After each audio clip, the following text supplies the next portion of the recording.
जिला सिवान, राज्य बिहार में जन्मे राजेंद्र बाबू। यह किताब है भारत के प्रथम राष्ट्रपति डॉक्टर राजेंद्र प्रसाद के बारे में। इस किताब में आपको उनके जीवन की झलकियां पढ़ने को मिलेंगी। उस समय की परंपरा के अनुसार राजेंद्र प्रसाद ने बिस्मिल्लाह के साथ उर्दू फारसी में अपनी पढ़ाई प्रारंभ की। मौलवी साहब का रहने का प्रबंध उनके घर पर ही किया गया। यह कोई 1889-90 की बात रही होगी। 8 वर्ष की आयु में घर छोड़कर उन्हें पढ़ने लिखने के लिए छपरा जाना पड़ा। 1902 में कलकत्ता गए, जहां FA में दाखिला लिया। यहाँ उनके पहनावे में उन्हें देखा गया तो लोगों ने उन्हें मुसलमान मान लिया। वो उन दिनों अचकन, पैजामा और टोपी पहनकर कॉलेज जाया करते थे। 1907 में MA, 1910 में BAL, 1915 में ML पास किया।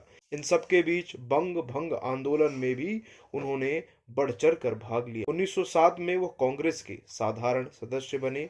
गोपाल कृष्ण गोखले से वह काफी प्रभावित भी हुए और servant of Indian society join करने का पूरा मन बना लिया था, जिसके लिए उन्होंने तकरीबन 20 से 30 दिन विचार करके एक पत्र अपने भाई के नाम लिखा।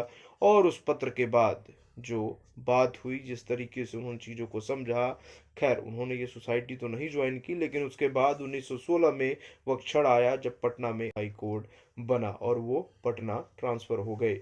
यहाँ उन्हें मौका मिला चंपारण सत्याग्रह से गांधी जी से मिलने का।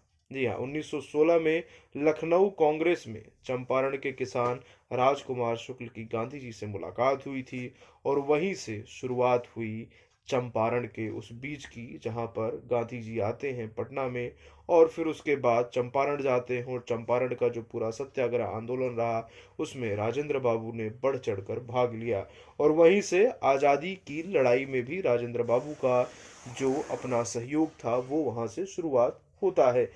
वह राष्ट्रपति भवन में 12 वर्ष 3 महीने 17 दिन तक रहे और फिर उसके बाद इस्तीफा दे दिया। इस्तीफा देने के बाद वो बिहार वापस चले गए। बिहार में उन्होंने अपनी अंतिम श्वास ली। तो यह किताब एक तरीके से आपको राजेंद्र प्रसाद के जीवन के उन तमाम पहलुओं को छूती है, उन तमाम पहलुओं से आपका परिचय कराती है, जिन पहलुओं को आप जोड़कर उनकी जो आत्मकथा है वह पढ़ने के लिए प्रेरित हो सकते हैं। उनके बारे में, उनके जीवन का एक परिचय आप इस किताब से जान सकते हैं। इस किताब को प्रकाशित किया है राष्ट्रीय पुस्तक न्यास भारत ने। तो वहीं इस किताब के जो लेखक हैं उनका नाम है वाल्मीकि चौधरी। तो आपकी क्या राय है इस किताब को लेकर? तो जो भी डॉक्टर राजेंद्र प्रसाद के जीवन के बारे में जानना चाहते हैं, एक झलक अपने दिमाग में बसाना चाहते हैं, वह इस किताब को जरूर पढ़ें।